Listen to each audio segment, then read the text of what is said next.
హల్లెలూయా. ప్రియమైన సహోదరులారా, పరలోక సంబంధమైన పిలుపులో పాలు పొందిన పరిశుద్ధ సహోదరులారా, ఈ పరిశుద్ధ దినం ఆరాధనా దినము.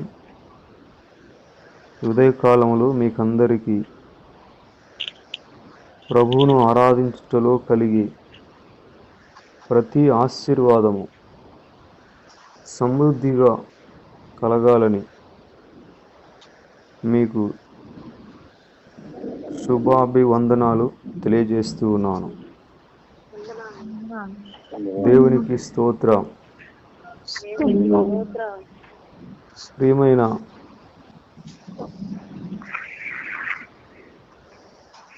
సహోదరులారా,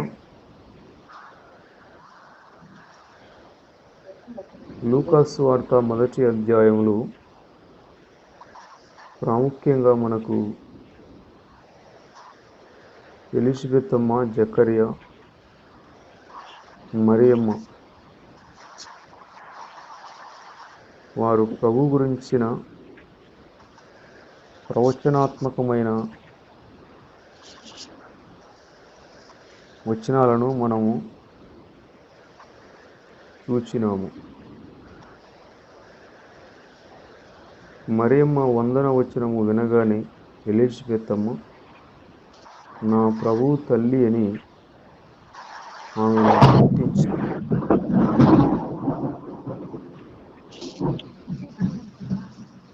సహవాసం వలన ఆశ్చర్యకరమైన బలము, విశ్వాసము కలుగుతుంది. మరియమ్మ కూడా తనలో కార్యము జరగకముందే నా ప్రాణము ప్రభువును గణపరచుచున్నది, ఆయన తన దాసురాలి దీనస్థితిని కటాక్షించునని, సర్వశక్తిమంతుడు నాకు గొప్ప కార్యములు చేసినాడని, ఇది మొదలుకొని అన్ని తరముల వారు నన్ను ధన్యురాలు అంటారని ఆమె ఎలుగెత్తి ప్రకటించింది. యేసు ప్రభు వాక్కు మనకు రాగానే మన జీవితంలో గొప్ప కార్యాలకు ద్వారాలు తెరవబడినట్లుగా మనం దేవుని స్తుతించాలి. మరియమ్మ ఆ విధముగా దేవుని గణపరిచింది. సర్వశక్తిమంతుడు నాకు గొప్ప కార్యాలు చేసినాడని చెప్పింది. Already finish that work. ప్రభు ఆ కార్యమును సమాప్తి చేసి ఉన్నాడని అప్పుడే ఆమె యేసు ప్రభువుని కన్నట్లుగా ఆమె ప్రకటించింది. అందుకే చెప్పిన ఏడాది తిరక్క ముందే ఆమె కడుపున ప్రభు అయిన క్రీస్తు జన్మించాడు. జకర్యా కూడా యోహాను పుట్టగానే యోహాను అని పేరు పలకలో రాయిగానే జకర్యా నాలుక నరము సడలి నోరు తెరవబడి దేవుని స్తుతించుచూ మాట్లాడినాడు. పరిశుద్ధాత్మతో నింపబడి ప్రవచనాలు కుంభవర్షంలాగా వదులుతున్నాడు. దేవుడు తన ప్రజలకు దర్శనమిచ్చినాడు, విమోచన కలగజేసినాడు. మన కొరకు రక్షణ శృంగమును, అనగా మన శత్రువుల చేతి నుండి, మనల్ని ద్వేషించే వారందరి చేతి నుండి తప్పించుటకు ఈ రక్షణ కలగజేసినాడు. ఇది ఏదో అనుకోకుండా జరిగిన కార్యము కాదు. అనాది కాలం నుండి తన పరిశుద్ధ ప్రవక్తల నోట పలికించినాడు.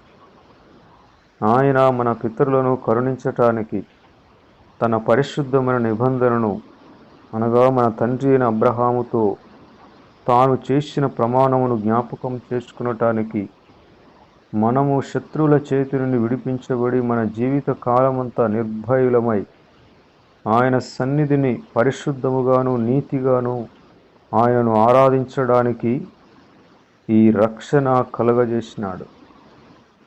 యేసు ప్రభు గురించి ఆయన ప్రకటన చేసినాడు. యోహాను గురించి, ఓ శిశువ కుమారుడా, నీవు సర్వోన్నతుని ప్రవక్తవు అనబడతావు. ప్రియమైన సహోదరులారా, మనము కూడా సర్వోన్నతుని ప్రవక్తలం. యేసు ప్రభు మనలో జన్మించినప్పుడు, మన హృదయంలో ఆయనకు చోటు కల్పించినప్పుడు మన నోట ప్రవచనాలు వస్తాయి. ప్రవచన ఆత్మ, యేసును గుర్చిన సాక్ష్యం. మనం ఎక్కడ యేసు ప్రభు గురించి మాట్లాడినా అది ప్రవచన ఆత్మ, ప్రవక్తల ఆత్మ. అది ప్రవచనం, వాళ్ళల్లో అది ప్రవచనం లాగా నెరవేరుతుంది. బాప్తిస్మమిచ్చే యోహాను గురించి వాళ్ళ తండ్రి, నీవు సర్వోన్నతుని ప్రవక్తవు అన్నాడు. అలాగే యేసు ప్రభువును కలిగిన ప్రతి ఒక్కరు కూడా సర్వోన్నతుడైన దేవుని ప్రవక్తలు. రక్షణ జ్ఞానాన్ని ప్రజలకు అనుగ్రహించడానికి, ఆయన మార్గములను సిద్ధపరచడానికి ప్రభువుకు ముందుగా నడిచే భాగ్యాన్ని ప్రభు మనకిచ్చాడు. కాబట్టి సమాధాన సువార్త ప్రకటించుచు వారి పాదములు ఎంతో సుందరమైనవి. చీకటిలోను మరణ ఛాయలోను కూర్చుండి వారికి వెలుగివ్వడానికి ఆ మహావాత్సల్యమును బట్టి పైనుండి ఆయన మనకు అరుణోదయ దర్శనము అనుగ్రహించినాడు. కనుక ప్రియమైన సహోదరులారా, మనము ఆత్మయందు బలము పొందటానికి అరణ్యపు అనుభవాన్ని కలిగి ఉండి అక్కడ దేవుని ప్రసన్నతను, దేవుని బలాన్ని, దేవుని గుణగణాలను మనం బహాటముగా ప్రత్యక్షముగా కనాలి. మనం రుచి చూడాలి, ఎరగాలి. మన వ్యక్తిగత అనుభవముగా యేసుక్రీస్తును మనం కలిగి ఉండాలి. కాబట్టి ఈ లోకంలో యేసు ప్రభు గురించిన సాక్ష్యము, వాక్కు అది ప్రవచనంలాగా ప్రపంచంలోనికి వెళ్ళిపోతుంది, ప్రజలకు నెరవేరుతుంది. కన్యక గర్భవతి కుమారుని గంచి కన్యక గర్భవతి అయితే సమాజం ఊరుకుంటుందా? మరలా సరలే అని ఓర్చుకుంటే బాగా ప్రసవ సమయం అప్పుడు బెత్లెహేము వెళ్ళాల్సి వచ్చింది. అక్కడ కనీస వసతులు లేవు, అన్ని ప్రతికూలాలే.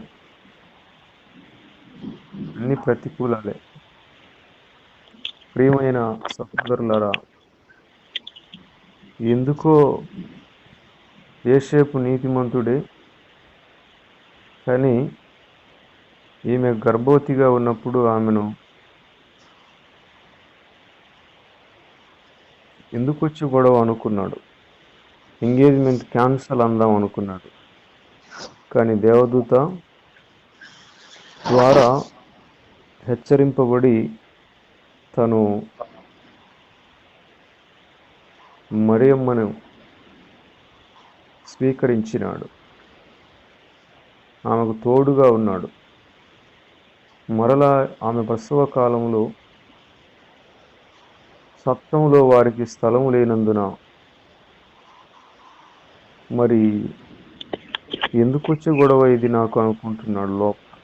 మనం కూడా అంతే కదా, దేవుని దర్శనం వచ్చినప్పుడు ఉల్లాసంతో ఉంటాము, నెరవేర్పు కాలం వచ్చినప్పుడు ఏందో ఇది అర్థం కాలేదు, ఏందో ఇది ఎందుకు వచ్చిన గొడవ అని మానవులముగా మనకు అనిపిస్తుంది. కానీ ఓర్చుకుంటే ఆశ్చర్యకరాలు మనం చూస్తాం. చూడండి, అక్కడ యేసు ప్రభు మరి పుట్టినాడు. స్థలము లేక మరి పశువుల తొట్టిలో ఆయన పరుండబెట్టారు. కానీ వాళ్ళు ఇద్దరు దిక్కులేని వారిలాగా మమ్మల్ని ఎవరు పట్టించుకునే పరిస్థితి లేదు అన్నట్టుగా, ఒంటరి మా వారు మేము అన్నట్లుగా వాళ్ళు ఉన్నారు. కానీ గొర్రెల కాపరులు పరిగెత్తుకుంటూ వచ్చినారు. పరిగెత్తుకుంటూ వచ్చి, వెతుకులాడుకుంటూ వచ్చి, మో మరియమ్మ, యేసప్ప అంటే మీరేనమ్మా? ఈ శిశువు గురించి మాకు పొలంలో తెలియబడ్డది. గొప్ప విషయాలు చెప్పారు. వీళ్లకు ఆశ్చర్యం అనిపించింది. వారి జీవితంలో వారు ప్రభువుని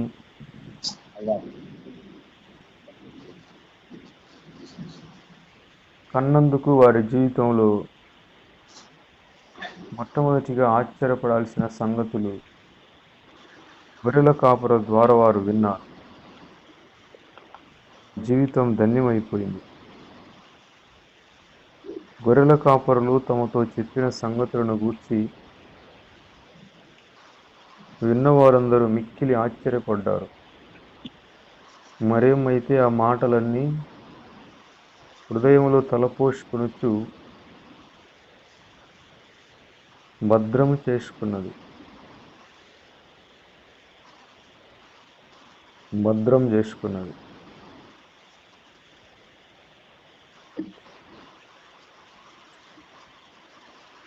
నిజముగా ప్రభువు మాతో ఉన్నాడు, మమ్మల్ని చూస్తున్నాడు అనే విషయం వారికి అప్పుడు అర్థమైంది. ప్రభు ఏమో చెప్పాడు, దేవదూత చెప్పాడు, కానీ ఇంత కష్టం అనుకోలేదు అనుకున్నారు. కానీ వాళ్ళను ప్రభువు ఆదరించాడు. ప్రభువు వారి జీవితంలో ఆశ్చర్యమైన కార్యాలు చూపించాడు వాళ్ళకి. అయితే మరియా మాటలన్నీ తన హృదయములో తలపోసుకొనుచు భద్రము చేసుకొనెను.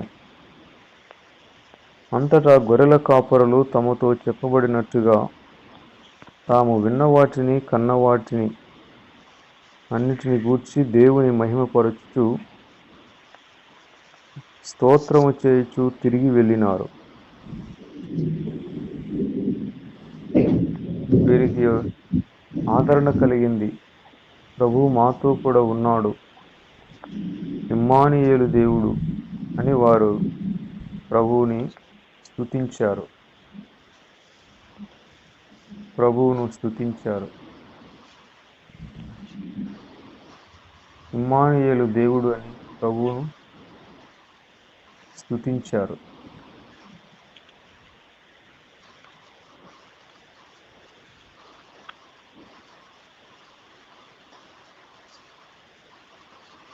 తర్వాత 8వ రోజున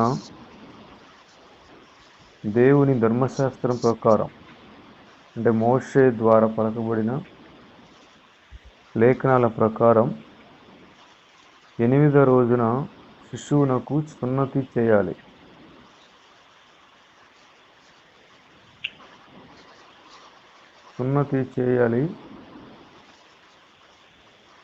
ఆ సున్నతి చేయవలసిన సమయం వచ్చినప్పుడు గర్భమందు ఆయన పడక మునుపు దేవదూత చేత పెట్టబడిన పేరు అనగా యేసు అని ఆయనకు పేరు పెట్టారు. యేసు అనే పేరు పెట్టారు. మోషే ధర్మశాస్త్రము చొప్పున వారు తమ్ము శుద్ధి చేసుకునవలసిన దినములు అయిపోయినప్పుడు ప్రతి తొలిచూలు మగబిడ్డను ప్రభువుకు ప్రతిష్ఠ చేయబడవలెను అని ప్రభు ధర్మశాస్త్రమందు రాయబడినట్టుగా ఆయనను ప్రభువునకు ప్రతిష్ఠించడానికి లేఖనం ప్రకారము మరి గువ్వల జత గాని పావురపు పిల్లలను గాని బలిగా సమర్పించటానికి వారు ఆయనను యెరూషలేమునకు తీసుకుని పోయినారు. అంటే లేఖనాల ప్రకారము వారి జీవితంలో నెరవేర్చడానికి శిశువైన క్రీస్తునకు నెరవేర్చడానికి వారు యెరూషలేము వెళ్ళారు. అదే సమయంలో షుమయేను అనే పెద్దాయన నీతిమంతుడు భక్తిపరుడునై ఉండి ఇశ్రాయేలు యొక్క ఆదరణ కొరకు కనిపెట్టువాడు. పరిశుద్ధాత్మ అతని మీద ఉండెను. ఇశ్రాయేలు మేలు పొందుకోవాలి, క్షేమాన్ని పొందుకోవాలి, మెస్సయాను చూడాలి అని ఆయనకు ఎంతో ఆశ. ఇశ్రాయేలును ఆదరించేవాడు, క్షేమాన్ని కలిగించేవాడు వస్తాడు, ఆయన చూడాలి అని ఎన్నో రోజులు ఉపవాసం ఉండి ప్రార్థన చేశాడు. అందుకే ఆ పెద్ద ఆయనకి ప్రభు, నీవు క్రీస్తును చూడక మునుపు మరణము పొందవు అని ప్రభు ఆయన పెద్ద ఆయనకి మాట ఇచ్చాడు. కాబట్టి తన జీవితంలో చాలా వయస్సు అయింది, 90 ఏళ్ళు దాటింటాయి. అయినా కూడా ఆయన ప్రాణంతోనే ఉన్నాడు. ఆయన ఆశ ఏంటంటే ఇశ్రాయేలు ఆదరణ, మెస్సయ రావాలి, ఈ ప్రజలకు ఆదరణ కలగాలి. చూడండి, ఎవరైతే ఈ లోకంలో ప్రజల క్షేమం గురించి తపన చెందుతారో, సమాజము మేలు పొందుకోవాలి, ప్రజలు బాగుండాలని కోరుకుంటారో, వారి జీవితంలో కరోనా గిరానా నహీ కామ్ హైతు, అదేం చేయదు. కరోనా రాని, స్వైన్ ఫ్లూ రాని, మరేది రాని, తెగులు రాని, ప్రజల యొక్క క్షేమాన్ని కోరేవారు ఎవరైనా, వారు ఎక్కడున్నా కూడా ఏ తెగులు వారిని ఏ హాని కలిగించలేదు. ప్రభువు ఆయనకు మాట ఇచ్చాడు, నీవు ప్రభు అయిన క్రీస్తును చూడక మునుపు నీకేం కాదన్నాడు.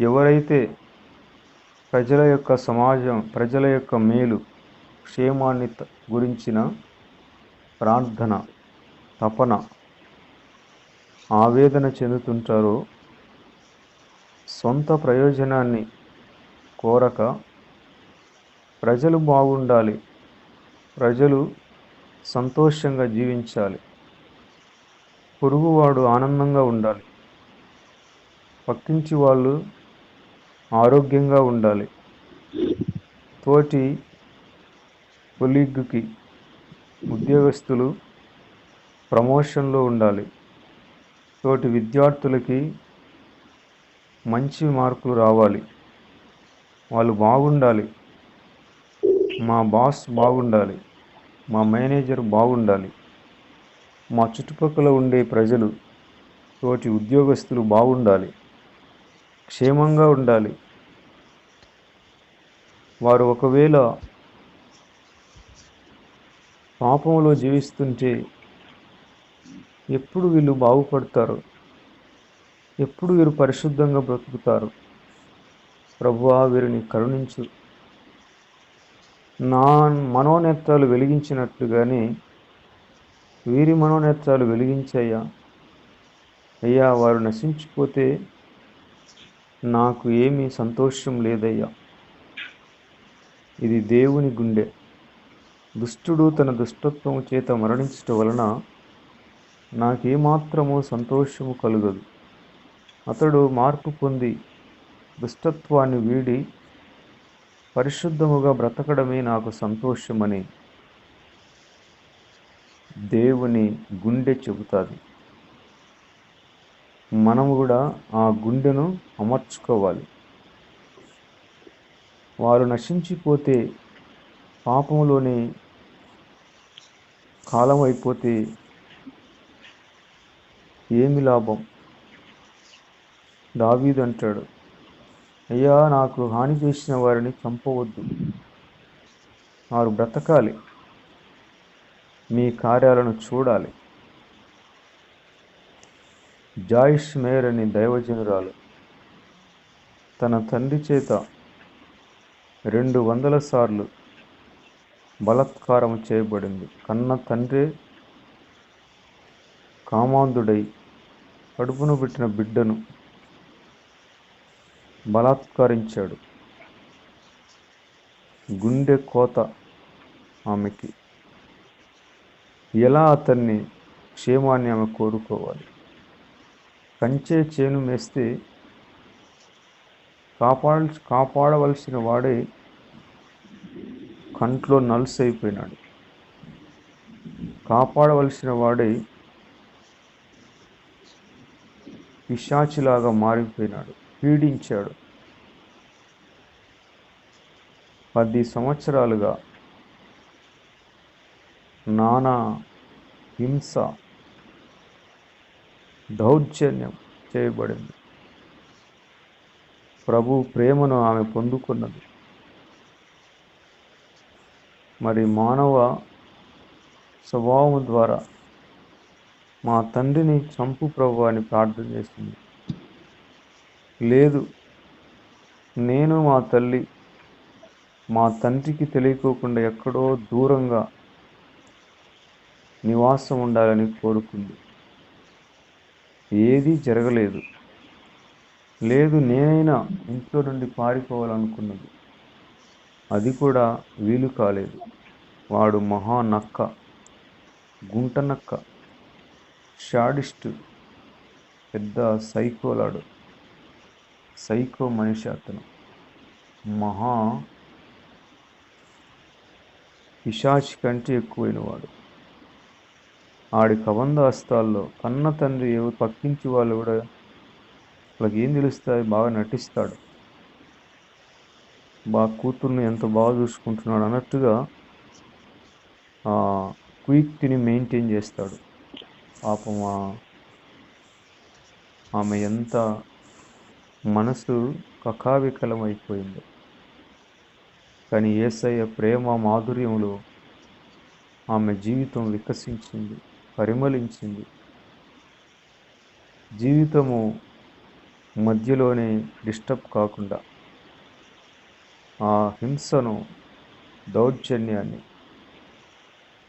రహస్యమైన ఆ తండ్రి యొక్క పీడను యేసు ప్రభు ఆమె గుండెలో తట్టుకోవడానికి సహాయం చేశాడు. ఆ ముసలోడు చావలేదు. అయితే ఆ ముసలోడు చాలా ఏళ్ళు బతికి మరి తను వృద్ధాప్యంలో ఆమె వాళ్ళ తల్లికి తండ్రికి నెలకు 2 మార్లు వారికి కావాల్సిన వసతులు, సరుకులు, ఇంటి వారికి కావాల్సినవన్నీ కూడా ఇచ్చి, డబ్బులు ఇచ్చి వచ్చేది. ప్రభు ఆమెకు చెప్పాడు. వాళ్ళకి ఆమె ఒక్కటే కుమార్తె. ఒకరోజు ఒక వార్త తెలిసింది ఆమెకు. తల్లి ఫోన్ చేసింది, అమ్మా, మీ తండ్రి నేను చూడాలంటున్నాడు. 3 వారాల నుండి ఒకటే ఏడుస్తున్నాడమ్మా అని చెప్పింది. ఆమె భర్తతో కూడా అక్కడికి వెళ్తే అన్నాడంట, ఆమెను చూసి ఏడ్చి, అమ్మా, నేను నీ ఎడల చాలా ఘోరంగా ప్రవర్తించాను, నన్ను క్షమించమ్మా అని భయంకరంగా ఏడ్చాడంట. నేను చేసింది నీకు తలుచుకుంటేనే నాకు బ్రతకడం అనేది ఈ దుష్టుడు బ్రతకడం అనేది వేస్ట్ భూమి మీద. వాళ్ళ అల్లుని చూసి అన్నాడంట, నువ్వు ఎంతో మంచివాడివి, లేకుంటే నేను చేసిన దాన్ని నీవు తెలుసుకొని కూడా నన్ను బతకనిచ్చినావు. వేరే వాళ్ళ ఇంటే కాల్చి పారేసింది వాళ్ళు స్పాట్లోని. నేను బ్రతకడానికి అయోగ్యుడను, నన్ను క్షమించండి అని వాళ్ళ పాదాలు పట్టుకుపోయినాడు. చూడండి,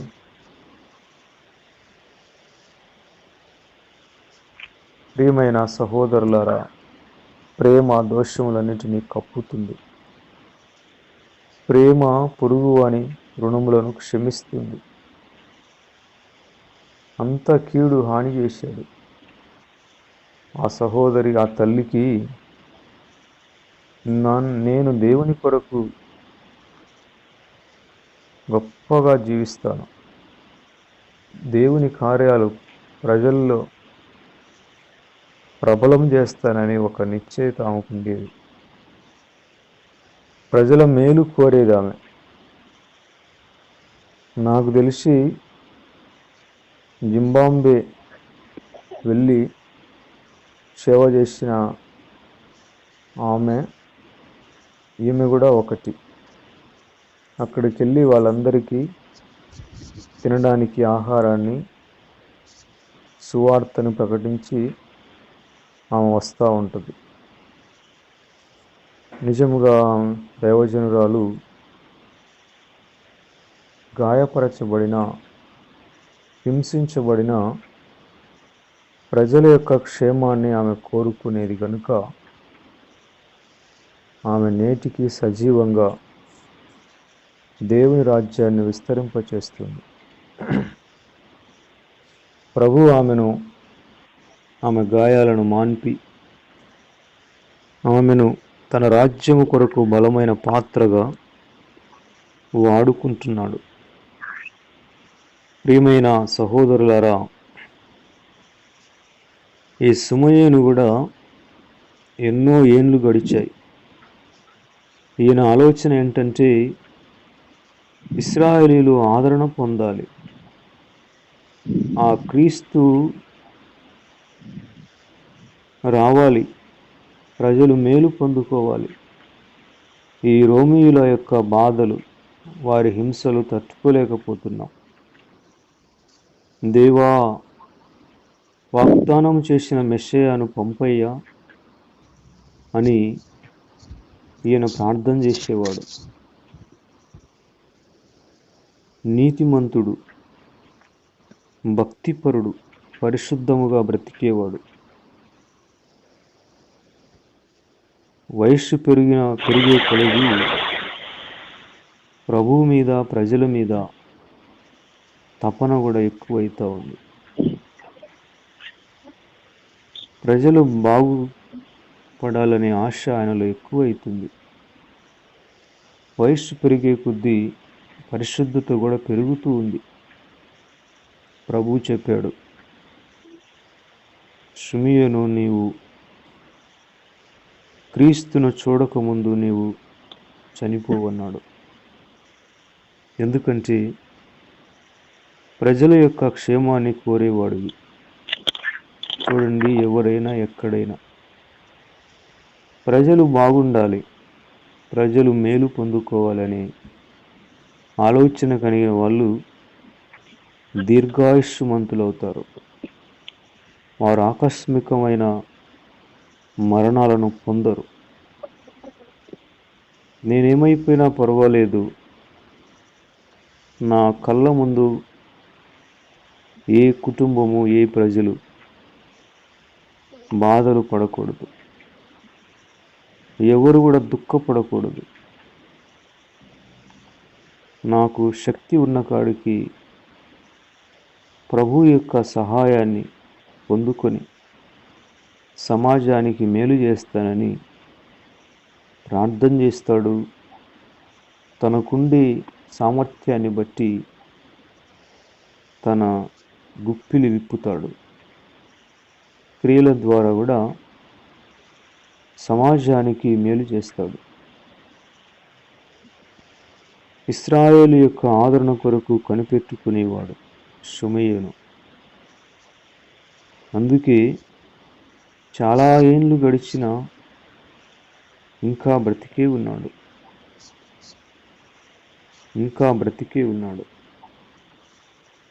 ప్రభు అయిన క్రీస్తును చూడాలి. ఆ తర్వాతనే ఆయన ప్రశాంతంగా, నాదా, ఇప్పుడు నీ మాట చొప్పున సమాధానముతో నీ దాసుని పోనిచ్చుచున్నావు. ఇశ్రాయేలు యోసేపును చూస్తానని కానీ కలలో కూడా అనుకోలేదు. కానీ దేవుని ఆశీర్వాదాన్ని పొందినవాడు, దేవుని దీవెనల కోసము మగసిరిగా పోరాడినవాడు యాకోబు. తన సంతతి ఆయన సన్నిధిలో నిలిచి ఉండాలని మనసారా కోరుకున్నవాడు. నన్ను ఆశీర్వదించు, ప్లీజ్ మాస్టర్, బీ బ్లెస్డ్,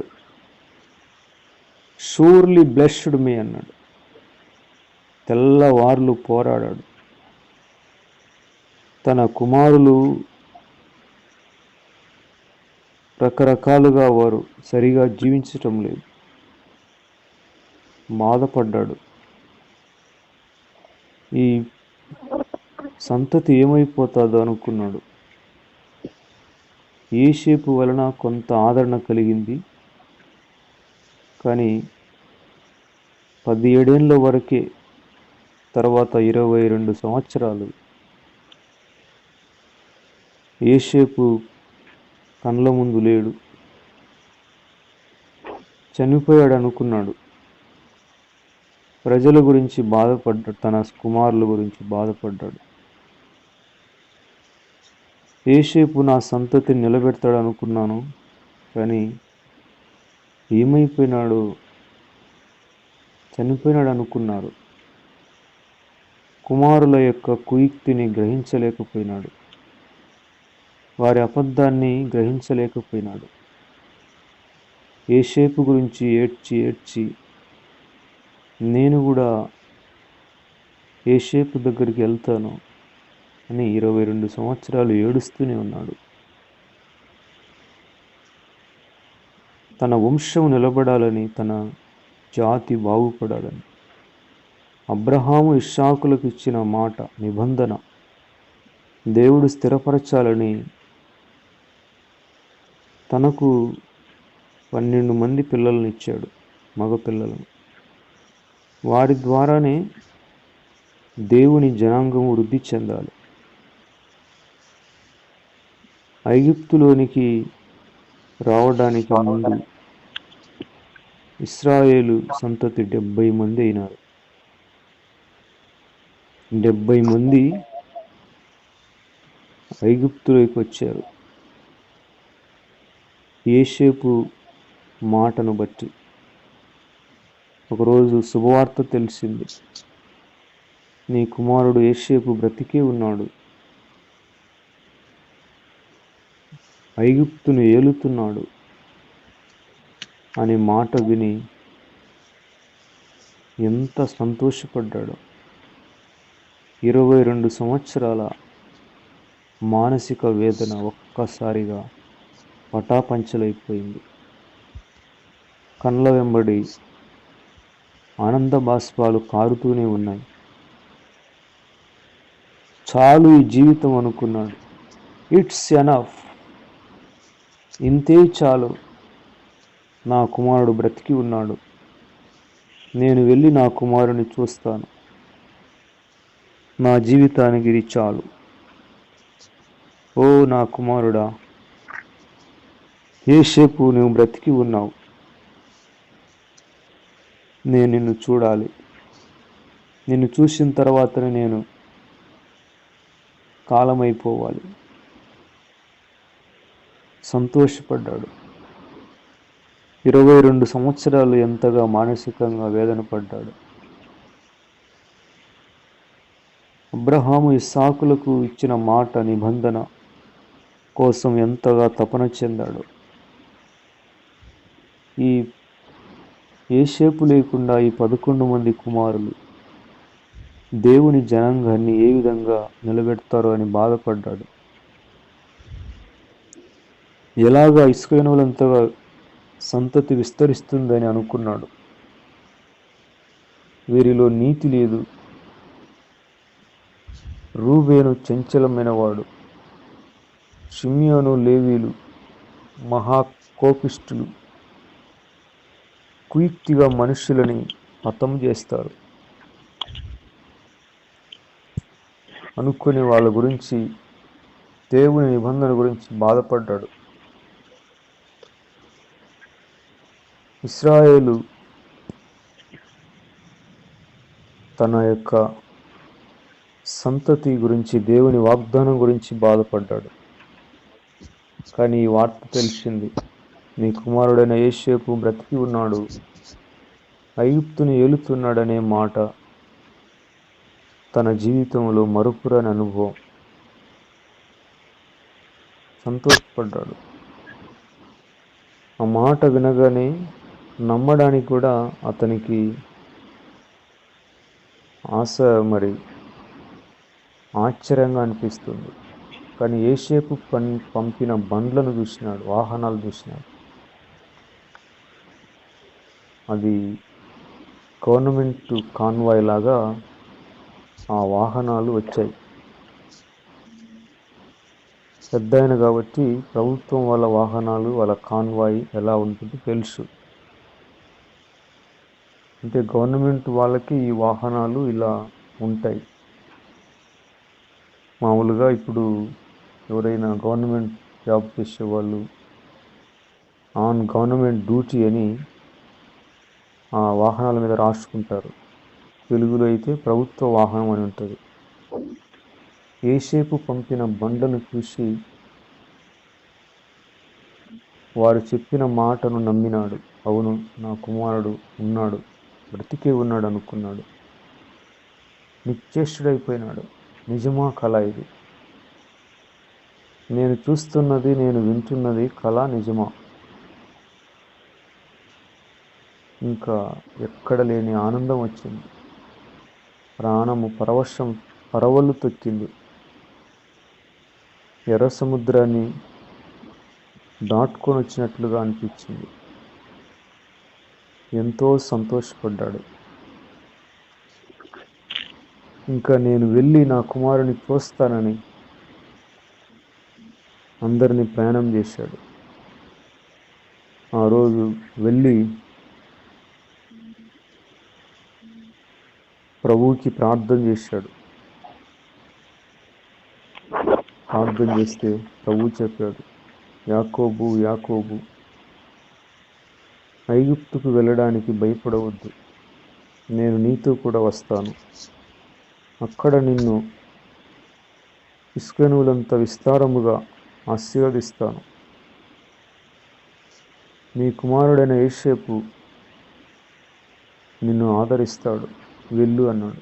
నేను కూడా వస్తాను మీతో అన్నాడు. అంతే వారు ప్రయాణం కట్టారు. యోసేపు దగ్గరకు వెళ్ళినప్పుడు మరి ఐగుప్తు సరిహద్దులలో బార్డర్లోనికి యోసేపు వచ్చాడు. కాన్వాయ్తో వచ్చాడు, భారీ బందోబస్తు. యోసేపుతో పాటు ఫరో కూడా వచ్చాడు. మొత్తం దేశం అంతా యాకోబు యొక్క రాక కోసం ఎదురు చూస్తుంది. వాహనాలు, వందల కొలది వేల కొలది వాహనాలు వచ్చాయి అక్కడికి.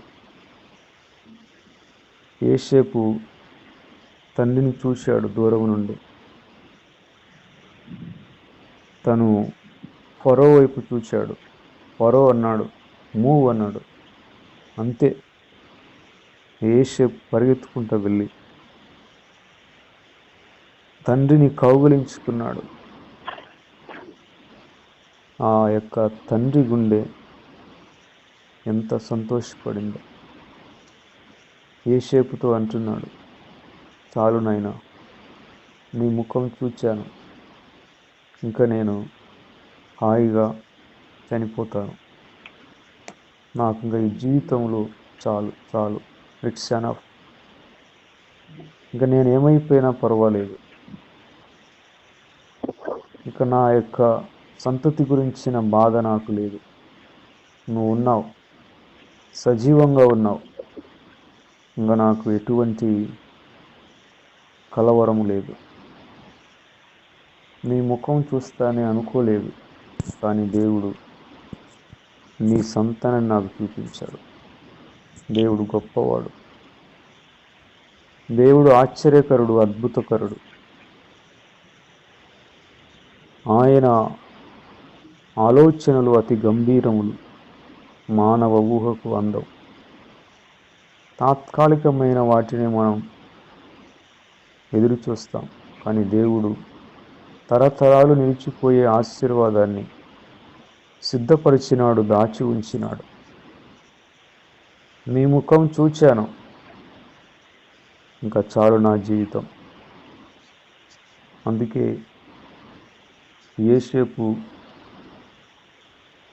మిగిలిన 17 సంవత్సరాలు తండ్రిని తన దగ్గరే ఉంచుకున్నాడు.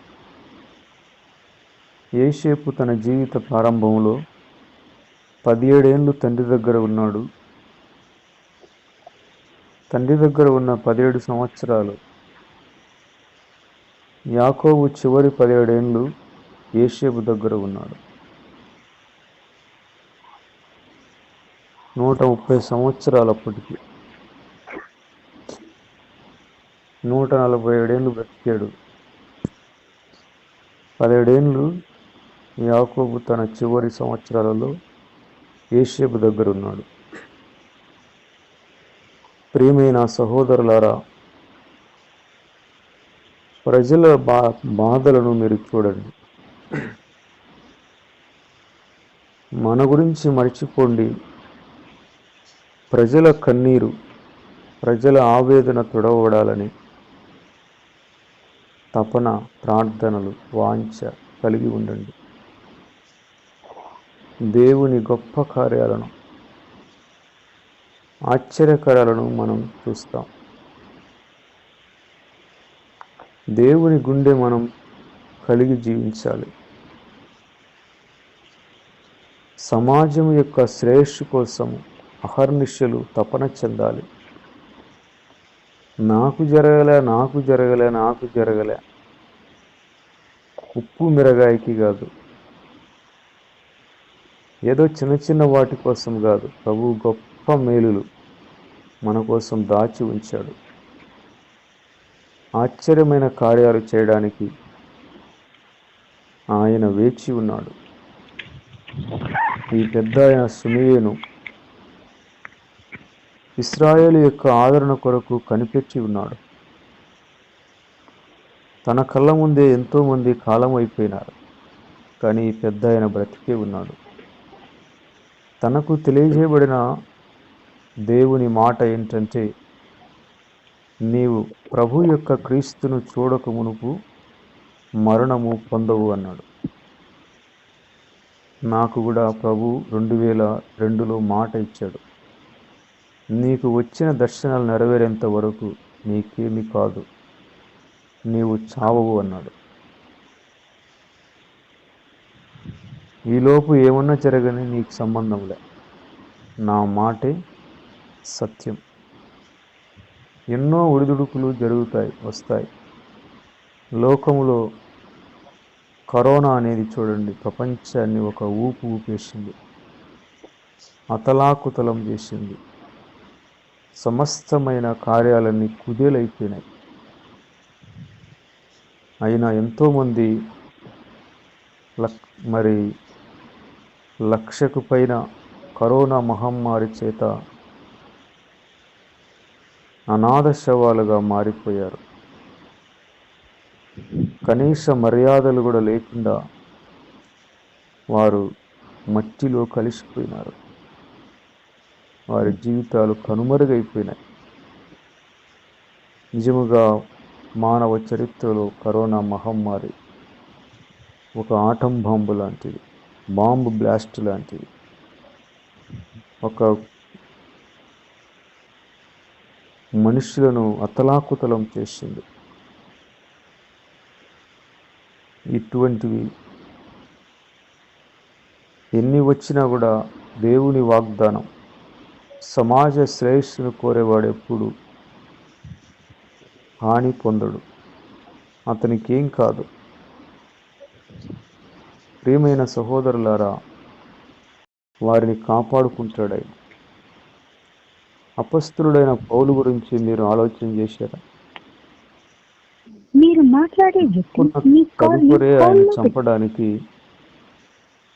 40 మంది ఏకదాటిగా మొక్కవోని దీక్ష చేశారు. ఆయన్ని చంపాలి, మేము భోజనం చేయాలని. వాళ్ళెంత మూర్ఖులో చూడండి.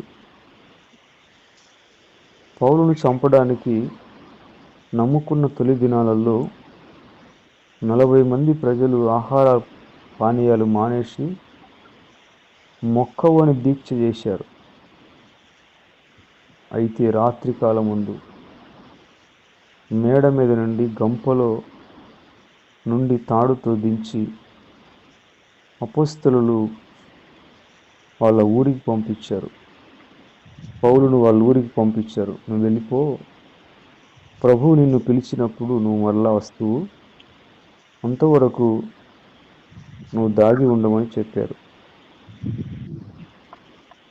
తన మీద క్రీస్తును నమ్ముకున్న తొలి దినాల్లోనే హత్యా ప్రయత్నం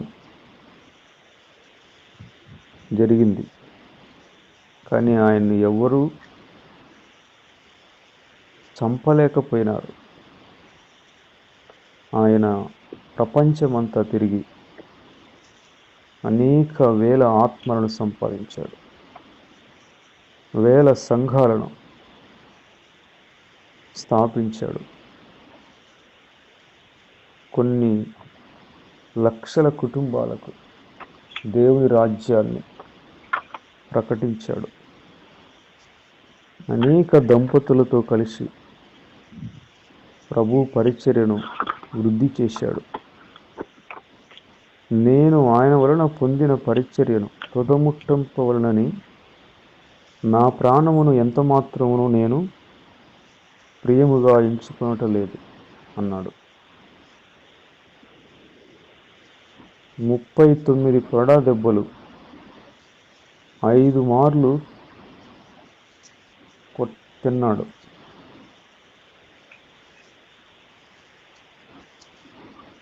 రెండు మూడు సార్లు చచ్చాడ్రా వీడని వదిలిపెట్టి వెళ్ళిపోయారు. కానీ ఆ మనిషి చావలేదు. చివరిగా తిమోతికి రాస్తూ అంటాడు, నేను నా పరిచర్యను తుదముట్టించాను, నా కోర్సు పూర్తి చేశాను, ప్రభు నాకు ఇచ్చిన పరిచర్యను సంపూర్ణముగా చేశాను. దేవుడు నాకు ఏమైతే ఇచ్చాడో పరిచర్యని దాన్ని నెరవేర్చాను. నా కోసం ఇక నీతి కిరీటం దాచబడి ఉన్నది. విజయోత్సవముతో ప్రకటిస్తున్నాడు. 2వ తిమోతి పత్రిక 4వ అధ్యాయం 7-6వ వచనములో, నేనిప్పుడే పానార్పణముగా పోయబడుచున్నాను, నేను వెడలిపోవు కాలము సమీపమై ఉన్నది, మంచి పోరాటము పోరాడి తిని, ఇక మీదట నా కొరకు నీతి కిరీటము ఉంచబడి ఉన్నది. మంచి పోరాటం పోరాడినాను, నా కోర్సు పూర్తి చేశాను. ఎన్నో ఆపదలు వచ్చాయి, కానీ ఏమీ నన్ను చేసుకోలేకపోయినాయి. ఇప్పుడు ప్రశాంతంగా నా ప్రాణాన్ని ప్రభు కొరకు సాక్షిగా ఇవ్వడానికి నేను సిద్ధముగా ఉన్నాను, హతసాక్షిగా ఉండటానికి. నాకు ఆయన ఇచ్చిన పరిచర్యను ఏ ఆపదలు ఆపలేదు, ఏ యుక్తులు, ఏ కుతంత్రాలు ఆపలేకపోయినాయి. ప్రపంచమంతా తిరిగి క్రీస్తు రాజ్యాన్ని ప్రకటించాను. వేల కొలది, లక్షల కొలది ఆత్మలను అగ్ని నుండి తప్పించాను. ప్రయాసపడినది నేను కాను, నాకు తోడై ఉన్న దేవుని కృప. ప్రజల యొక్క క్షేమాన్ని చూడాలని,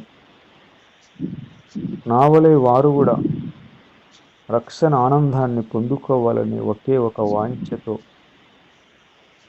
నేను ఆ విధంగా చేశాను. ప్రభువు నన్ను వాడుకున్నాడు. అకాలమందు పుట్టిన నన్ను కూడా నమ్మకమైన వానిగా ఆయన ఎంచాడు. నేను యోగ్యుడను కాను, నాశనకరుడను, హింసకరుడను, హానికరుడను. కానీ ప్రభువు తన పరిచర్యకు నమ్మకమైన వానిగా నన్ను ఎంచాడు. పాపులలో ప్రధానమైన వాణ్ణి, క్రీస్తు నామాన్ని పలకడానికి కూడా యోగ్యత లేని వాణ్ణి. కానీ సమాజం బాగుండాలని ఒకే ఒక ఆలోచన నన్ను ఈ విధంగా ప్రపంచమంతా తిరిగి క్రీస్తు రాజ్యాన్ని ప్రకటించడానికి దోహదపడింది. ఏ ప్రమాదాలు కానీ, ఆపదలు కానీ, ఏ శక్తులు, ఏ కుతంత్రాలు పౌలు గారిని మధ్యలోనే ఆపలేకపోయినాయి. విజయపు కేక వేశాడు, మంచి పోరాటం పోరాడినాను. ప్రియమైన సహోదరులారా, ఈ ఉదయకాలంలో ఈ సందేశాన్ని ముగించడానికి ఫైనల్గా ప్రజల క్షేమం కోసం తపన చెందండి. ప్రజలు బాగుండాలి, ప్రజలు సస్యశ్యామలముగా కలకలలాడుతూ ఉండాలని దర్శనాన్ని ఎప్పుడూ కలిగి ఉండండి. దేవుడు గణపరుస్తాడు. ఇశ్రాయేలు ఆదరణ కొరకు కనిపెట్టిన సిమెయోను మనకు ఇంతవరకు బోధించిన సత్యం ఇది. ప్రభు నాకు కూడా మాట ఇచ్చాడు, నీకు వచ్చిన దర్శనాలు నెరవేరేంత వరకు నీకేమి కాదు, నీవు చావవు అన్నాడు. ప్రపంచంలో ఎన్ని మార్పులు కలిగినా దేవుని మాటకు మార్పు ఉండదు. కాలాతీతమైనది, కాలములను సమయములను మార్చువాడాయన. మనం ఊహించని విధముగా ఆయన మాట నెరవేరుస్తాడు. ఊహ కందని విధానంలో ఆయన మాట నెరవేర్చుకుంటాడు. ఆయన దేవుడు నమ్మదగినవాడు, వాగ్దానం చేసిన వాడు నమ్మదగినవాడు, నెరవేర్చడానికి శక్తి గలవాడు. ప్రజల క్షేమాన్ని మనం దివారాత్రములు తపన చెందాలి. మన ఎడల తప్పు చేసిన వారిని క్షమించాలి. ప్రజల యొక్క క్షేమాన్ని కోరుకోవాలి. అదే మన దర్శనం. అటువంటి వారు ఎక్కడ ఉన్నా ఆ ఊరే వాళ్ళ ఊరైతారు, ఆ ప్రజలే వాళ్ళ ప్రజలైతారు. ఆ ప్రజలు అటువంటి మనస్సు కలిగిన వారు ఎక్కడ నడిచినా ఆ ప్రజలు అతనికి ప్రాణమిస్తారు. అతన్ని తమ సొంతవాడిగా, కడుపున పుట్టిన రక్త సంబంధిగా ఎంచుతారు. అటువంటి వారి కోసం సమాజం చూస్తుంది, ప్రజలు ఎదురు చూస్తున్నారు. క్రీస్తు మనలను అటువంటి అభిషేకంతో సిద్ధపరుస్తూ ఉన్నాడు. ప్రభు ఈ మాటలను దీవించునుగాక. ఆమేన్. ప్రేమగల పరమ తండ్రి, ప్రభు అయిన యేసుక్రీస్తు నామములో మీకు వందనాలయ్యా, స్తోత్రాలయ్యా. అయ్యా, ఇశ్రాయేలు యొక్క ఆదరణ కొరకు కనిపెట్టుకున్న షిమయోను గురించి ఆయన నిలబెట్టి మాతో మాట్లాడినందుకు స్తోత్రాలు. మేము కూడా ప్రజల యొక్క క్షేమాన్ని, ప్రజల యొక్క బాగోగులను దర్శనముగా కలిగి ఉండాలని మాట్లాడారు. మీకు స్తోత్రాలు. మా వలన ప్రజలకు ఏమైనా మేలు ఉందేమో మమ్ములను మీ సాధనముగా వాడుకొనండి. ఎన్నటికీ మా సొంత ప్రయోజనాన్ని మేము కోరక, సుఖభోగములను వాంఛించక, తండ్రి నీ పరిచర్యలో పానార్పణముగా పోయబడే పౌలు గారి లాంటి మనస్సు మాకు దయచేయండి. దేవుని వాగ్దానము, నిబంధన వ్యర్థమైపోతాదేమో అని బాధపడిన యాకోబు లాంటి గుండె మాకు దయచేయండి. ప్రభువా, మేమున్న ప్రాంతాలను, ప్రజలను రక్షణ ఆనందపుతో జీవ జల నదుల ప్రవాహములో అయ్యా ఈ ప్రజలను తడపండి. సమాజాన్ని, పరిస్థితులను చక్కపరచండి. నజరేయుడా మీకు స్తోత్రాలు. ప్రభువా మీకు వందనాలయ్యా. యేసు క్రీస్తు నామములో మా మట్టుకు మా వలన కూడా మీరు కలుగజేసిన మానవాళికి మేము కూడా సహాయం చేయడానికి మాలో కూడా సామర్థ్యము దయచేయనైనా.